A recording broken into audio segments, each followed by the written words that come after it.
Hey, hi, and howdy to all my sweet friends out there. Thank you for joining me here on my channel.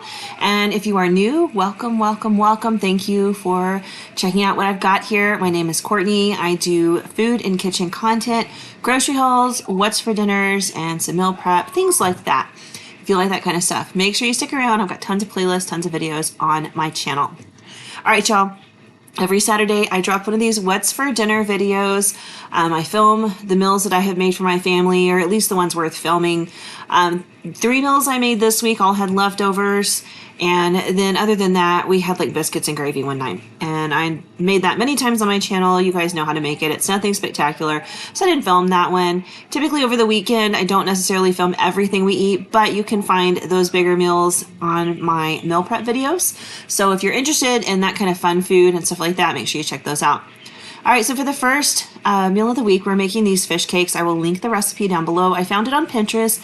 It is for a cod fish cake or fish patty, and it's a little different than what I've done in the past. I wanted to try it because you really bulk up your fish cakes with potatoes. And I love the idea because fish is super healthy, but it's also super expensive. A lot of us really don't eat it very often because of the price. And this was a great way to stretch some fish by bulking it up with the potatoes. Now, the recipe calls for cod, but I'm using swai, and I just really hope I'm saying that right. I'm pretty sure that's how Google said it. I purchased this at Sam's Club. It was pretty cheap. It was like a big bag of it for $8. But I feel like when it comes to fish cakes, you can use any kind of fish you want. If you want to use tilapia, go for it. If you've got salmon, go for it. If you've got cod, go for it. Just use the fish you like. So I just cooked my fish in the air fryer. I just put some salt, pepper, garlic powder, onion powder, all that kind of stuff on it. And then I made some mashed potatoes, but they're bland. I just peeled, chopped, boiled potatoes and mashed them. I didn't add anything extra to them. I did salt the water when I made them, but that was it. And once my fish was done in the air fryer, I just mixed it into the mashed potatoes. And that is like really the base for our fish cakes. And as you can see, those three fish fillets really went a long way when I added in all those potatoes. And it's not a ton of potatoes, but it really is going to make so much more when it comes to fish cakes. Typically, when I make fish cakes, it's like one decent sized fish cake per person. It doesn't make a lot. This made so many fish cakes. It was great. We had tons of leftovers. So I'm starting off by juicing 1 lemon. My advice would be go for the juice of 2 lemons because the lemon really, really got lost because potatoes can be really bland.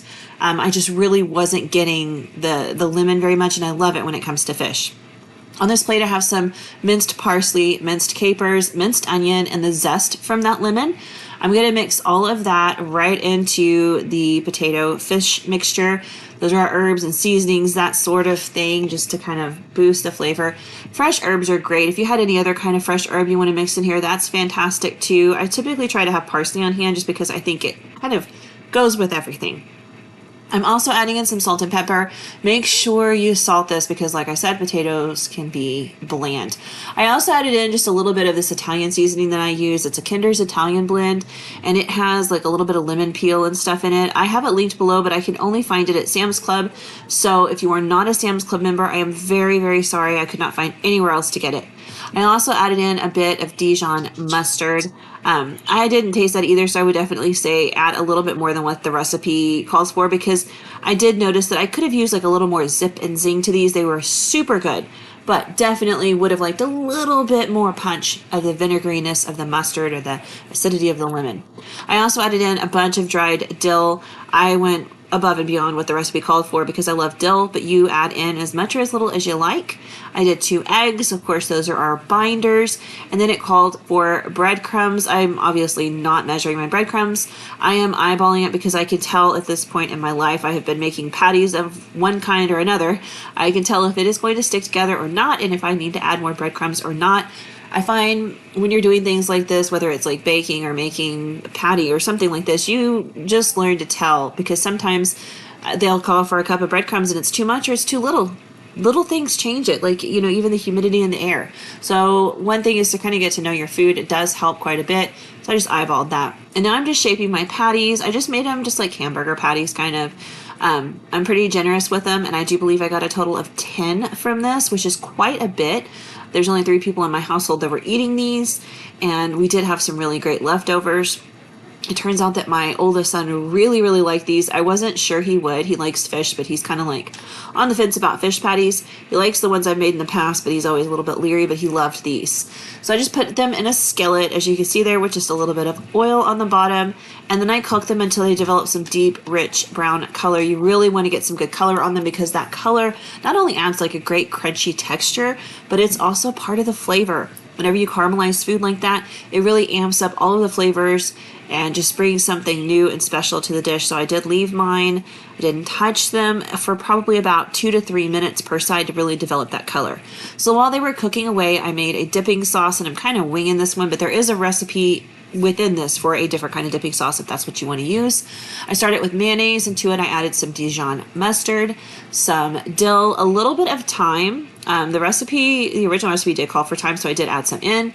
I did a little bit of salt and pepper and some parsley and some chives. Those are all dried. Just simple things that I really thought would be beautiful with this. And of course, as you make something like this, you always want to taste as you go and make sure you've hit the seasonings the way you want.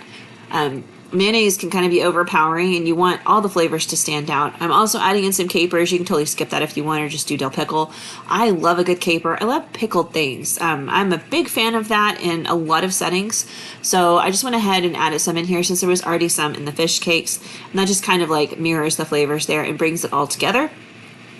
And then if you had any other fresh herbs you wanted to add in here, fresh herbs are always amazing. I should have added fresh parsley in, but I needed it for another recipe, so I didn't want to use any more. I also added in a little bit of lemon juice, this time just the bottled stuff, and gave that a good stir, taste tested, and we are ready to go. And there it is. I just had some extra potatoes that I obviously peeled and chopped a lot, so I made a lot of mashed potatoes so we could have some with dinner, and some roasted broccoli. I love to roast it in the air fryer. It's one of my favorite ways to serve it. If you haven't tried it, give it a taste. It's so good. It gets crispy around the edges, just fantastic. All right, on to the next meal. This is a ravioli lasagna. I'm not putting any meat in this, but you can feel free to add any kind of meat that you want to, whether it's like shredded chicken or Italian sausage or ground beef, or if you want to bulk it up with more vegetables, that works as well. Totally up to you. I feel like any kind of lasagna is really just a base, and you can put in whatever you want. I just wasn't feeling meat this particular night, so I just didn't put any in there, but I do have a handy helper. My son Cam is in here. They are currently taking a science and baking class in our co-op, and they have both really started to develop a lot more interest in being in the kitchen, which I'm loving. So he came in and asked if he could cook dinner this night, so I just kind of walked him through making this lasagna. We did it together and had a great time making it. My other son Jensen didn't make anything in the video, but he loves eggs, scrambled eggs. So as he loves to tell everybody now, he has learned to make scrambled eggs on our gas stove with minimal supervision. He does a great job. I'm really proud of him. So they're both learning kitchen skills. Anyway, I've got some ricotta cheese in that bowl, and to it I just added some Italian seasoning, some dried parsley, some salt and some pepper. You can add in really whatever you want. Ricotta cheese is pretty bland. It is a great base for, any kind of flavor you want to put in there. So liven it up with garlic or onions or whatever you have on hand that you love.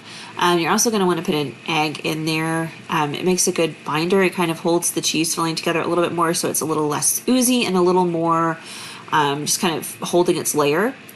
And as you can see, Cam is giving that a nice stir, trying to get that egg incorporated into everything. Now, if you wanted to, you could add in, and I think I do put a little bit of Parmesan cheese in here, but you can add in all kinds of stuff. If you wanted to put your meat in this filling and just have it all in one, you could totally do that. I'm going to put some spinach on mine. I got frozen spinach, and I just defrosted it in the microwave and squeezed all of the water out, every bit of the water out. It's time consuming, but you definitely want to do that. Oh, there he said hi to y'all. You definitely want to squeeze all of that water out just to make sure that it's not going to make a soupy mess of your lasagna. Whether you're doing this with lasagna noodles or with ravioli like I am, you don't want too much liquid in there. He did a great job stirring. I just kind of came through to make sure that egg got fully incorporated, set that to the side, and we're good to go. I have a casserole dish there, just a smaller one, and I did spray it with some nonstick cooking spray, and then I put a nice generous layer of pasta sauce on the bottom. Use whichever pasta sauce you like, that your family likes. It doesn't really matter. Whichever one you like. And then we started layering in the frozen raviolis. You could do this with frozen ravioli. You could do it with frozen tortellini. You do this with noodles. Really, any kind of noodle. You don't even have to use lasagna noodles. You could cook up a whole bunch of penne and just put a layer of penne in there and then pile your toppings on top of it. It's that easy. It doesn't have to be the lasagna noodles, really, you can kind of go a million different directions with this.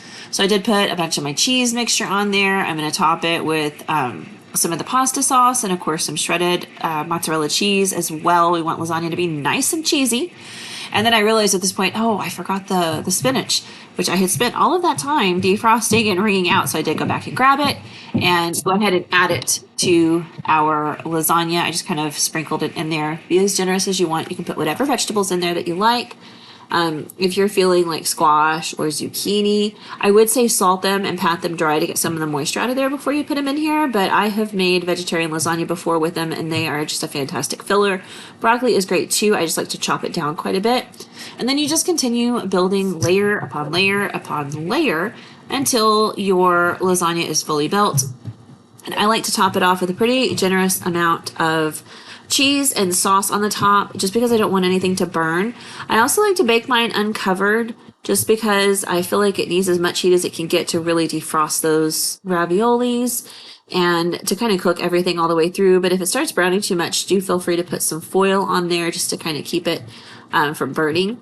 And you can, like I said, you can make this as big as you want. I'm just doing this smaller casserole dish, but you could do a giant a big pan if you want it to, a big baking dish. I just kind of cooked this for the people in my family that I knew would eat it. My kids were actually interested in trying this, which was pretty cool because neither of my younger ones like tomato products, but they were very interested in trying it. Obviously, my oldest son, Xander, you guys have heard me talk about him before. He does not like cheese, so this was not something he was interested in trying, and that was okay. He was really enjoying those leftover fish cakes. This is our last layer. I did just use those cheese ravioli. I forgot to touch on that, but you can use whatever kind you want, whatever filling they have. Totally up to you. I do find that the frozen raviolis are very affordable, and I pick these up on sale at H-E-B. They will do a buy one get one free pretty often, or a $1 off coupon pretty often. So if you watch your local grocery stores, I imagine you can find a comparable deal to what I'm able to get on my store brand ravioli. There I am, just finishing up topping it with the last of the sauce and a little bit more cheese. I baked this at 350 for about 45 minutes. Again, those are frozen solid, so it does take a little bit of time for this to heat all the way through and thaw the raviolis out completely. But once it is done, it is just absolutely beautiful and cheesy and delicious and delightful. There it is. I did let it rest for about 30 minutes. Oh, this was so good. It hit all of those wonderful lasagna, notes that I am always looking for. I love a good lasagna. All right, on to the last meal of the week, pesto chicken. I did kind of like fancy it up just a little bit by adding to my pesto. I didn't have a lot left. I have some frozen pesto, like fresh pesto that I made and that my mom made, and then I just put it in freezer bags and freeze it, and that's great too. But I had an open jar in my fridge and I wanted to use it up, but it wasn't as much as I thought, so we are definitely going to dress it up. So I've got a pack of chicken thighs here, and I'm going to air fry these to cook them. I initially started putting them in the basket, then realized, well, I need to season these guys first. So I moved them over to this chopping board. And I'm going to season mine. You can put whatever you want on there. I have chosen to do salt, pepper, and then this Kinder's Italian seasoning. I love this spice blend. It is just so good. I hope that eventually I can find someplace else to link it besides Sam's Club, because it is definitely one of my favorite all-purpose spices. It is just wonderful. It tastes great on any kind of meat.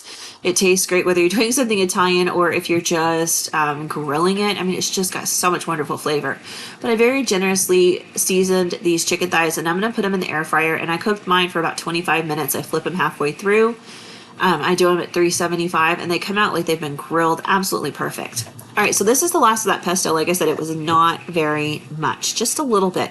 But that's okay because I've got some fresh herbs and stuff in my fridge that we definitely want to use up and not waste. And this is the perfect place to do that. So I've got a couple of green onions there, and the last of my parsley. I do stems and all. I am not picky about it. We're going to mince it up in this food processor anyway, and I paid for them, so I don't want to waste them. They have great flavor.